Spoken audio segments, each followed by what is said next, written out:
Finally this evening, our person of the week. There has been a great deal of attention paid this week to all of the refugees created by the situation in Iraq and Kuwait.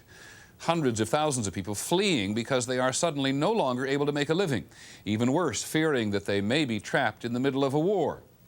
Which reminded us that this weekend, millions of Americans will have an opportunity to contemplate the refugees in their past. I'm a firm believer that we can't know how we are as people or as a nation unless we know where we came from and how we got here. Stephen Briganti is responsible for making sure we know. Briganti is the guiding force at the foundation that has renovated and restored the Ellis Island Immigration Center in the Port of New York. This weekend it will be rededicated as the Ellis Island Immigration Museum, a monument to the greatest migration of human beings in modern history. There's a little bit of romance about Ellis Island today, I think. It used to have that reputation of the place of tears, or because it was going to reject people and the anxiety. We tend to forget some of those things. Briganti's own family came through here from Italy. I had a deep feeling for Ellis Island in particular. 3 of my 4 grandparents came through here. My mother came through. Briganti was born in New York City and raised in Indiana. He studied history at Butler University. I heard a lot of stories about Ellis Island from my mother who'd come through. But as a child, I didn't pay too much attention to it. It was in 1892 when the great immigration hall at Ellis Island first opened. By the end of World War II in 1945, 17 million people would sail through New York's gateway to the rest of America. They came mostly from Europe. They came to escape oppression and hunger at home. I think they were brave pioneers who were looking for more opportunity or running away from tyranny. Through the late 1920s, 5,000 people a day were herded in and processed in Ellis Island's Great Hall. It was at Ellis Island where it was decided if you could stay in America. Welcome or not, it was often a frightening experience. And suddenly here they were in the Great Hall.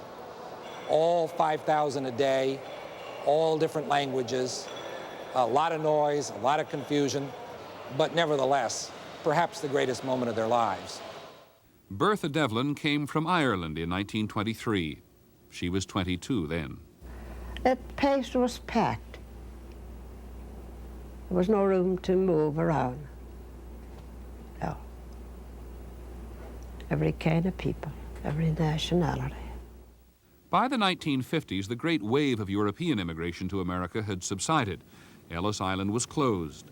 In the 3 decades since, it went very much to seed. Isn't it amazing that in 1954, when this building closed down, even though 40% of the population of the country had come through it, we didn't know what to do with it. So we abandoned it. Until 1984, when Briganti and the Ellis Island Foundation began to raise money. Briganti then began marshalling the architects and the construction crews. His idea was to preserve the memories of Ellis Island, both good and bad.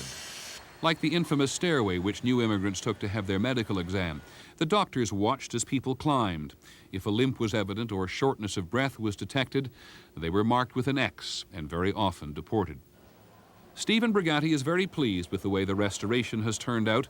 Americans may now come here for the first time, or some of them can come again to think about their nation's past and perhaps find inspiration for the future.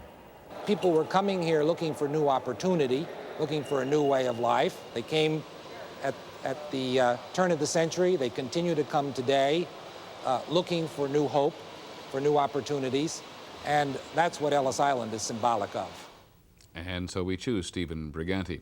Before he became the guardian of this Ellis Island project, he was in charge of refurbishing the Statue of Liberty.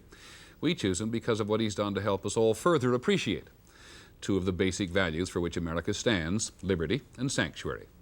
That's our report on World News Tonight. I'm Peter Jennings. We'll be in Helsinki this weekend for Mr. Bush's meeting with Mikhail Gorbachev. We hope you have a good weekend. Good night.